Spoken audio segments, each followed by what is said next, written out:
Video session on a horse's conformation. Now, conformation, spelt Conformation, as opposed to confirmation, IRM in the middle. We want a horse to conform to a certain shape. We're not confirming anything. So, and they're all a little bit different depending on what you want to do with those horses. So I've just got a couple here waiting for the farrier. He's running a bit late. So I thought.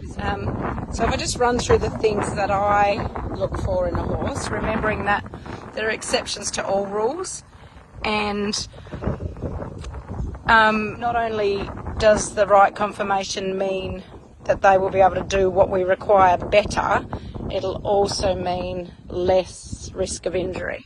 So starting from nose to tail, I like a horse that's quite short in the mouth where the bit goes. So the shorter they are here, I believe, the softer they are in the mouth. This horse is a lot longer in the mouth there, and in saying that, she's very soft. I like a horse that's nice and short there. Now remember, a horse is either born with a soft mouth or a hard mouth. If they're born with a hard mouth, you'll never fix it. If they're born with a soft mouth, do everything you can not to ruin that. And when we ruin it up here. We don't actually ruin it here. So that's pressure, either scaring them or hurting them or overfacing them early on. So we need to do all we can to look after that soft mouth if they have one, especially in something like Polocrosse where we need one hand and we want them to be. If you have a horse that's born with a hard mouth, we can use all these things to help with that, but it's education that then we need to rely on to make that horse work well with their hard mouth. I like a horse with nice big nostrils. They can really get that air in into the lungs and then pump that blood around the heart. So we want those nice big nostrils to be able to suck the air in. Remembering a horse can't breathe through its mouth, it can only breathe through its nose. So a nice kind eye on a horse. We want a horse that's soft and has a kind eye. I always like to run my hand over a horse's ears if I'm looking at a horse to try or purchase. And if they're nice and soft in the way that they let them float down, they're normally a little bit more willing. If you've got a horse that holds it up stiff and it's sort of quite a bit of an effort to push it down, they're normally going to fight you a little bit. I like a horse that's not too thick through the throat lash. You want them to be able to put their nose down and up, but not too much trouble getting their nose in. If they're too thick through here, sometimes they have a bit of trouble bending their nose in. So I like a nice long rein on a horse, so I don't want them too short in the neck. We want them to be able to see their face out in front of us, not have their ears stuck up our nostrils. In saying that, there's one over there, that one, Guilty Conscience, who's quite short in the neck, but he's very short in the back, and seems to be able to carry himself well, even though he doesn't have those long reins. So the shape of a horse's neck is important as well. We don't want them what we call upside down. We want them muscled correctly so they can get their nose in again. So we want them to be able to conform to that shape where they're manageable, they can stop, they can start, and they can turn around for us. We want a good top line so a horse can get its back legs underneath itself and work how we need them to. You want a nice wither on your horse. You want a horse to be able to carry the saddle. Shoulder. So a nice slope on the shoulder. We want that short back, which we'll get to, and then the sloping shoulder, so a horse can reach that forearm forward and leg forward, which increases agility and speed, which we need both for Polocrosse. A horse that's a bit straighter in the shoulders would be good for other things, possibly really being able to push into the ground or push off the ground, and maybe a draft horse that's doing some pulling. But we need that slope, not too sloped, because then you'll promote injury.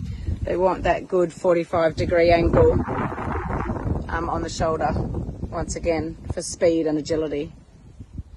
I like a horse that's nice and deep under the loins, through the flank. That gives a horse pushing power, line-up power, stopping, starting, and having that lateral power when they jump to the left or the right. One other very important thing, especially in mares, is where the tail is set on the horse. So we want, here at the back of the hindquarters, we don't want the tail set too far up behind, especially in mares, because when they poo, they'll poo inside themselves. It just gives them a bit better shape as well. Start well. I also like a horse, as you can tell, with a few of these. I like a horse that carries a bit of a tummy. I like them fit and strong and well, but I like them to have a bit of extra weight. So Sunday afternoon, they're still feeling well. We want those longer legs for a longer stride, which equals speed. So this mare, once again, she's probably a little bit longer in the barrel and a bit shorter in the leg.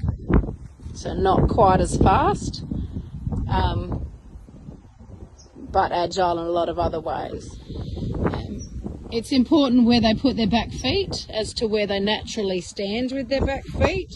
We want them to stand underneath themselves. We don't want them getting too far behind.